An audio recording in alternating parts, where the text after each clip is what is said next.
Welcome back to Celebrity Radio. It's Alex Belfield talking to some of the world's biggest stars and some of my favourite people too. And a lady who I've known and played on the radio for years and years and years, over 20 of them. In fact, Charlene Oliver is the American R&B singer who was signed to Motown and had the mega hit with I've Never Been to Me, which has been played so many times since on Priscilla, Queen of the Desert, Desperate Housewives, and of course on the album charts too. She recorded with Stevie Wonder, and lately she's been writing books, and successfully as well. Her brand new one is called Orphan Train, and I'm delighted to say that the gorgeous Charlene Oliver joins us now. How are you? I'm fantastic. I'm even better now that I'm talking to you. So excited to talk to you. Well, it's a great honour to speak to you, and I tell you why. There aren't many people in our lives who are with us through much of it with a great song that we love. And aside from everything else in your life, which is utterly extraordinary, we're going to get to that in a minute, that one song that we mentioned, I've Never Been to Me, is so beautiful, but moreover so beautifully sung. Congratulations. Oh, thank you so much, Alex. Thank you. You must never be the kind of person who resents success. And I've spoke to people in the past who say, oh yes, but I've done other stuff. I guess you embrace it and you love that song because it was a defining moment, wasn't it? Oh, God, it was such an incredible moment in my life. Because if I may go into it, what kind of brought this whole song to me, well, I had been in a very bad marriage, an abusive, bad marriage where I was being hit, and I was very young and he was very young. And, I was just going through a lot. And then I met this lady who knew that I had done some demos, not knowing, if I could really sing, but this demo was really nice. And she was, at the time, dating Berry Gordy. Okay? So she played him the song that I did called Sweet Sad Clown, which to this day I do not remember it at all. Nothing. Wow. So it was so long ago. I was just a teenager. So she played it for Barry. He loved it. He wanted to meet me, and I was so young. I was like in my late teens, early 20s, and he invited me and Nancy to go to the Warner Brothers commissary where he was doing Lady Sings the Blues for Diana Ross. So anyway, I've always loved Diana. I think her single was the first song I ever purchased. Wow. And along to her and stuff like that. Plus the Beatles, of course, were my number one. So I'm sitting there talking to Barry, and Barry goes, so Charlene, I like your song. So you like to sing, huh? And I've always had a lot of bravado. I'm very brave, and I love to sing, and I'm a ham. I've always been a ham. So he said, so get up and sing the song. And Diana was there. Berry Gordy was there. A lot of the executives from Warner Brothers were there. And it's like, I think anybody else would have gone, oh my God, what now? And I was like, okay. So I got up and I sang it, full voice. People are looking at me, and within a month and a half, 2 months, I was signed to Motown Records. Let me go back and just ask you some questions about what you've just said. When does it become normal that you're in a room with somebody like Berry or with Diana Ross and that's okay and you don't lose your mind? Because that's so extraordinary and such a privilege. Oh my God, it's so much power of these people, so much power. These people were so influential. And at that time, Motown was huge. Of course. It's still always going to be big, but back then it was at the peak of its reign, kind of thing. So anyway, yes, it's just unbelievable time to sit in front of these people. But you know what? Being signed to Motown did not sit well with my husband, who was jealous and who was violent. Okay? So he took his violence and his jealousy out on me, and everything kind of went bad. I introduced him to Barry. He also got signed, Larry was his name, he also got signed to Motown to be a guitar player and a songwriter. So we went into the Motown studios and did a few songs. Motown did not like him, Barry did not like him, and they dropped him. Well, you can only the crap hit the fan. I've read a lot about this, and this was a section I wanted to come to because it's so dark and so offensive. The question I'm always left asking myself when I read these stories is why did you put up with it? What magnetism did this guy have to allow him to treat you like that and you put up with it? Well, you know what, Alex? Fear. He told me, if you leave me, I'm going to find you and I'm going to kill you. And when somebody slaps you around, and to be really honest and horrible and brutal, he killed 2 of my dogs. I mean, I was so afraid of this guy that I stayed. And to the day my parents both died, they never knew that I was treated the way I was by him. They never knew it. I've spoken to women before who tell these stories, and there's almost an embarrassment and a shame too, and that seems to tie in with what you say about your parents. But you do know that if they'd have known, they'd have just wanted to help you and get you out of there. I know. I was such a bad kid, Alex. I was such a rebel. I was a rebel from the beginning. You know, I had such bad days in school. I was a terrible student. I failed lunch. That's what I used to joke about. I failed everything. Again, you do know being a bad student doesn't give a man the right to hit you and for you to put up with that. You know, that's not the payoff for that. But, no, I know, Alex, but you know what it does? It makes the person who's receiving that abuse feel weak, feel unimportant. Okay, so that's kind of what, and I've talked to I know a lot of women who have been through this. And I can talk some wisdom into their pain and say, you know what, if you were told that this guy's going to kill you, you're paralyzed with fear. Yeah. I didn't have the strength to go, screw you, I'm leaving. He would have killed me. What was the defining moment then when you were able to find that strength and enough was enough? Oh my God, I'll tell you. Remember the lady I told you that introduced me to Barry? Yeah. Nancy? Yeah. He came over and he had hit me. He had hit my arm. And he used to, because I play piano. I've been playing for a long time. He used to beat me so hard that I couldn't even lift my arm. And she said, Char, he hit you again, didn't he? And I was like, yeah, he did. She goes, you're getting out of here. Wow. She got Barry Gordy's mansion on the beach of Malibu because Barry loved me. He was like a father to me. He was like a father figure. He gave me and Nancy his $1 million home on the beach of Malibu and said, take Charlene away, get her out of that situation, and just keep her there for 3 or 4 months. We had a couple maids. We were able to borrow his Mercedes. It was like, oh my God. Were you still living in fear at that point that he may turn up and drag you back? Yes. I came back from the supermarket at this beautiful house. How he found out that I lived there, I don't know.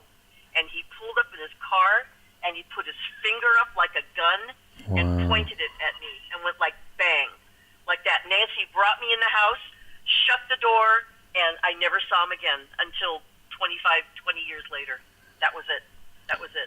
How are you able to talk about this with such strength today when so many can't? I mean, it's an amazing story of fortitude and of strength and of inner passion and power because many would just have given up. Can you forgive him at this point? Is there any justification? Can you feel any sympathy, or is he just pure evil? Well, he's pretty evil. I forgive him. I have to. You know what? I've said to my husband now, Jeff, who's a British man, who I love very much as an angel. He's kind, he's sweet, everybody's got their little problems, but he's a good man. And, I've said to him, I said, I've got to let this go. I've got to let it go. But I do suffer from PTSD, post-traumatic stress disorder, because when it's hard for me to talk about, but I will because I feel empowered today and I feel strong today. If you see the things that I saw, and I'm going to get back to Never Been to Me. Oh my God, how this song. Okay, listen. I'm sorry, I'm getting really excited. But I said to Jeff, Jeff, you know what? I am so happy that I didn't turn to the bottle, that I didn't turn to self-abuse, because I watched some of these shows where people cut themselves or they gained 500 pounds or they had all this happen to them and everything. And I hung on. I just didn't allow it to do. But I have to say a lot of it is because of the Barry and Motown. It really kind of saved my life. You know, it kept me positive, and I knew Michael Jackson, I knew Stevie, I knew all the Temptations, I knew all of Motown. You know, so I was around a lot of good, strong, positive company, which really helped me. Okay, so can I get on to the second part, which is really fantastic? Okay. So anyway, Motown had me singing all these demos, and at the time, I'm away from Larry, living with Nancy. I've got a little house. I've got a little apartment in Westlake. In West Hollywood, and I'm living there. And Motown had me doing all these songs. I did a demo for Michael Jackson called "One Day in Your Life." He copied me to a T. He copied me, right? So I did that song, and I was doing a bunch of demos, and it didn't sound like Charlene. I met this man in the hallway, okay? I met this man in the hallway at Motown Records, and he said, "Hey, Charlene," the big man, big white man with bushy hair, piercing blue eyes, and he was kind of heavy, but he was really tall. And he said, "Charlene, I've been listening all the songs that Motown is giving you to sing, and they're all rubbish. They're crap. They're crap." He said, "I hear the potential in your voice." And he said, "I wrote a song for your voice. I wrote a song for your voice, and I want to play it for you." Okay? Oh, my God. So I go in his little office, and he's got a little kind of broken-down tape recorder. He slides a cassette in, and on comes, "Hey, lady, you lady, person in your life. You're a discontented mother and a regimented wife. I've no doubt you dream about the things you'll never do, but I wish someone had to talk to me like I want to talk to you." And the song goes on. It goes on. A thing that a woman ain't supposed to see. And I'm like, oh, my God, my life is unfolding. It was like, has this man has he seen me? Has he seen my life? And, Alex, I started crying. I was sobbing. I couldn't even catch my breath. You know how you cry so hard that you can't breathe? Yes. Oh, my God. I didn't know who this man was. I didn't know who in the heck he was. Yeah. And he sits back in his chair, and he's looking at me, and I'm just gulping for air, trying to breathe. And he shuts the tape recorder off, and he goes, "I am so sorry, honey. I'm so sorry. What's wrong? Are you okay?" And I said, no. I said, "I've got to sing this song. I've got to sing this song." I said, "This is my life. This is my life." And he went, and then I told him my story, and he was like, "Oh, my dear God in heaven, Charlene. It was meant to be. It was meant to be." So he gathered up Kenny Hirsch, who wrote the music, and we went into the Motown studio with just the piano and me, and I sang it. And we did the most beautiful, killer demo that I wish I had to this day. I don't know where it is. It's long gone. It's 1976, okay? I go and do this vocal, and Ron plays it for Barry Gordy. And Barry went, "Oh, dear God." He goes, "We're getting you guys in the studio, and I want to co-produce it with you, Ron. And I want to bring Don Costa, who does all the Frank Sinatra violins, in. I'm bringing the whole work. There was an orchestra. There was all the violins, the most beautiful. I mean, just amazing. Okay, so we go into the studio, and I'm, I just came from, kind of in this horrible life, going from there into the mansion with Barry Gordy's mansion, living there with me and Nancy, and then bam, into a little flat of my own in West Hollywood, and then bam, still living with, I can't remember where I lived. I think maybe I lived with Nancy for a little while after we left Barry's house. And I went to my mom and dad's house. I lived with them, still didn't tell them anything. And then we did the song, and we were in the studio with these violins. I mean, to see an orchestra play on your song, when I didn't know any of that stuff. So Ron said to me, okay, he says, I want you to go have some lunch. We're going to be doing the track. Just go eat something. Come back, because it's going to take a while. It takes take after take, and they have to get it right and all that. So I come back about 2 hours later, and I'm walking through the halls of Hitsville. That's the Motown studio. I'm walking in the halls, and I hear these violins, and I just don't put two and two together. I'm like, oh my God, do they have a classical session here or something? I didn't connect. So, and it's like, that's coming from the studio where I was just in. And I walk in, and Ron in his really deep voice says, how do you like your track, baby? Wow. And I said, what? Are you kidding? Oh my God. Again, I started crying, and it's all just bringing back all this stuff. And I'm just crying and going, oh my God, Ron, this is so beautiful. It's spine-tingling, isn't it? Incredible. Oh, it is. It is. That song today still resonates with women and men as well. And I think Priscilla, Queen of the Desert, summed it up beautifully. The struggle, the fight, the determination, the hate, bringing people together through love. I know. You must get letters today. I've been looking at the tracks on YouTube and the comments under it. So many people saying how that track has saved them, has moved them, has changed their life. If you do nothing else, you've done more than most. That's incredible. Oh, to be connected with it, it's just amazing. I know, it's incredible. Just beautiful, beautiful moment. And it's just, it's an amazing song. And it stayed with me. And I love the song. And I'm still a ham, Alex. I'll still get up and I'll sing anywhere for anybody. I love it. But now I sound like Sam Cooke. And that's no bad thing either. I do, absolutely. Oh, I love him. I'm very bluesy. Yeah. I'm very, a lot more soul. Back in the day it was more sweet, and it was beautiful and sweet. Well, then, okay, so after that, the song was released, 1976. It was released. We got 96 on the top charts, and then nothing. And you know what, too? It didn't have the talking part on it. I didn't, do that version with that on it. Well, they released it, and they released the album Songs of Love, and nothing happened. It just kind of drifted into nowhere land, and I was really depressed.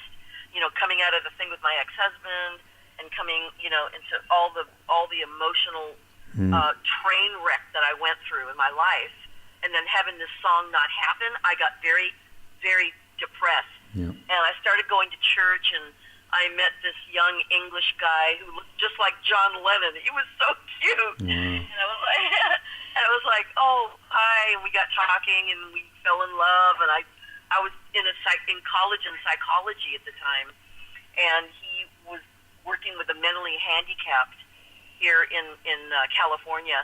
And I went with him, and we fell in love. And he said, well, I've got to go back to England, but I wanted to know if you'd come to London and marry me. And I was like, oh, my God, that's incredible. I've always wanted to go to England. I love and I loved English people. I just love it. I'm just freaking out. So anyway, I pack my bags, and I come over to England, and I get a little job in a sweet shop, and I'm working there and just kind of, going to work and making a little bit of money. But my mind is always thinking about I've never been to me. And being in the company with Stevie, having Stevie Wonder sat next to me and said, Charlene, I got a new song I'm writing. I want you to hear it, and I want you to sing a harmony with me. And it was Taboo to Love was the song. And then he said, and then another time, he used to come there all the time. Another time he sat down next to me and said, I want to dedicate a song to you. It was called I Only Have Eyes for You. It was so cute. And then, I'm in England doing the candy store, and music is now pushed back in my life. I'm like, okay, goodbye. I'm not going to turn back. I don't want to look back. I'm on a new leaf. I'm getting married. I'm going to have a nice, simple life, and blah, blah, blah. So anyway, 2 or 3 months in, 4 months in, 5 months, maybe, I don't remember how long, I get a call, like, whatever time, and my mom goes, Charlene, Motown's looking for you. And I'm like, what? And I'm like, no, bad. Everything came cascading back into my head again. Yep. And all this stuff from my past. And I'm like, wow, I wonder what they want, and I'm going off to my job. And I the next couple days, I go up to the bedroom and I put the vinyl record on. of I've Never Been to Me, and I start crying. And I'm like, God, why didn't this song become a hit? I just don't understand it. I don't get it. I just don't get it. And we had done the version with the talking bit, but we canned it. We were like, nah, get rid of the talking part. Right? Because they released the one without the talking. Yeah. Okay? So I'm like, oh, God, this is crazy. I said, oh, no, God, no. It's something playing with my mind. It's nothing. They'd probably want to do whatever, I don't know. So then about 2 weeks after that, or a week, I get another call, 2 a.m. I run down, and a man goes, is Charlene there? I said, this is Charlene. Hi, what's up? Who is this? My name is Jay Lasker. I'm from Motown Records. You're on the charts. And I was like, what? What are you talking about? I'm on the charts. He goes, honey, you're on the charts on Cashbox at the time, was doing double bullets because a song was pounding it. This song was pounding. It was selling. It was so powerful and so strong. They had a contest on KIQQ with me and Olivia Newton-John's biggest hit at the time was called Physical. And they did a contest on the radio station. Okay, we want you guys to vote. What song do you want? Either Charlene, the new artist, Charlene, I've Never Been to Me, or Olivia Newton-John's Physical that you all love. My song blew her away. Wow. It blew her away. And that was Scott Shannon doing that. And Scott was really good friends with Jay Lasker at Motown. He said, this is what I heard. He said he called Jay Lasker and said, you better find this girl who sang the song because you guys have got a major hit. Wow. And it was like, and all this is happening with me in England. Well, I'm getting married and working in the candy store and yada and everything, I had no clue. So all this was going on, and when he talked, I said, you've got to be, this is really a bad joke. And he said, it's no joke, you've got to get back here. And I said, well, I can't, I'm getting married. And he was like, okay, we're sending a camera crew there, and you're gonna do a video. So we went to Blickling Hall in Norfolk. All right. Have you ever heard of that? Yeah, it's like it's verging on a cathedral, isn't it? It's like a cathedral castle. Okay. Yeah. So they go, okay, we're coming there, and we're gonna da-da-da-da-da-da-da, and all that kind of stuff. They came over there. They filmed. My head is spinning. I mean, I'm like, what? This is insanity. Then they flew me on Concorde Airlines over to New York to do Good Morning America with one of the Bee Gees. Wow. And do a bunch of TV. And I'm doing all this television. My little husband's going, what the bloody hell is going on? And yesterday you were selling Imperial mints to Brits. That's exactly right. Oh my God. So Wow. That's what unfolded. The whole thing. And I guess the rest is literally history. And you never know, one phone call, one day, one play on the radio can change your life forever, can't it? Just don't know. You just don't know. Then I want to move forward to your life now. And your new life really is in books. You've been hugely successful as an author. Your latest book is remarkable, but again, very dark. And I wonder whether you've used your experience, your negative experience, to get this Orphan Train, this book, this new novel together, because it's dark, it reflects the Holocaust and the dreadful atrocities that went on there through the eyes of Christina Nava. I wonder whether this is disturbing to you, because it is disturbing to read because it's so awful. You know what, Alex? I don't know. There's a very dark, depressing side to me. I think because of my past. People say, why can't you ever write a love story? I said, you got to be kidding me. A love story? I'd probably have her kill the man. I couldn't do it. There's a very darkness to me and what I like to write. I love digging my teeth into things that are mysterious and dark and scary, and that's kind of what I love to write. It's like, wow, I don't know. I mean, I was inspired by, there was one movie that I watched called, it was about Hilary Swank was the teacher, Freedom Riders.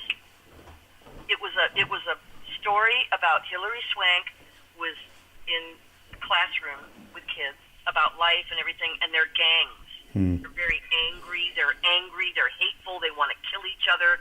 And they're like everything. So she gets terrorized in this classroom. And the kids were passing around notes in class about how this black boy had big giant lips and he was ugly and all that. And she picked up the picture and she said, "So you think this is funny? You think this is funny? And you think you're such a tough gang?" She goes, "I'll teach you about a gang that didn't take blocks or neighborhoods. It took over countries." And they're like going, "Oh yeah, awesome." And she goes, "No, it's not awesome. How many of you have heard of the Holocaust?" And none of them raised their hands. So she gives them this brief history, with Anne Frank and the whole thing with history. And at the very end of the movie, these kids just fall in love with Anne Frank, and they want to know more. And they went to the Museum of Tolerance, of Intolerance, to learn about the whole thing and look at the little kids that they pull the card on, and they look at it and they follow their story. And at the very end of the tour of the museum, you find out if your child lived or died, okay? So they go through this, and they're all really moved. And she says, "I want all of you to write a letter." She was in Holland, and she housed the Frank family for a while, okay? "I want you to write her a letter." Well, Hilary Swank, the actress in the movie, and the real woman, she comes to the school, and she talks to these kids about the Holocaust. And I was so moved by that movie, Freedom Riders.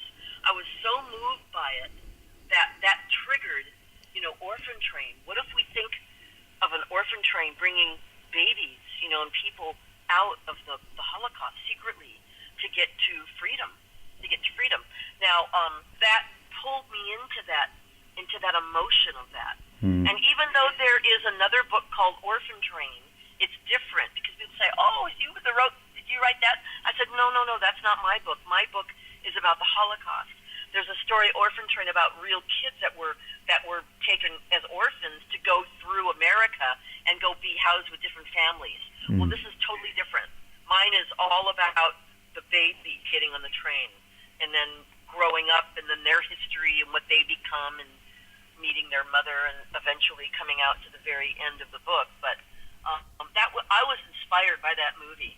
I was inspired by that film. Well, I think all great producers will always say that if you've been through stuff in life, you are in a better position to write this kind of material, and nobody's had a more colourful and incredible life than yourself. It's distressing at times and remarkable and heroic in others. And I guess at this point, you've come out the other side and you've made it, haven't you, really? You've been successful, you are successful, and you've found happiness. You can't ask for more. And I've used it not to get me in a really big mess. I've used it to make me use the creativity. Yeah. So I love it. I know it's dark, but I'm like, oh my gosh, that's what I love to write. And it's like, What an incredible life and what an incredible career too. We wish you well. We wish you all the success with this brand new book. You can find it on amazon.co.uk. Just put in Orphan Train and it comes up there. Or put in Charlene Oliver. Go to the website and, of course, click on YouTube to hear that wonderful track, I've Never Been to Me, which has to be one of the most beautiful songs ever performed or written. Just glorious. Charlene, what a joy talking to you. Thank you so much for your time, and we wish you all the best. Oh,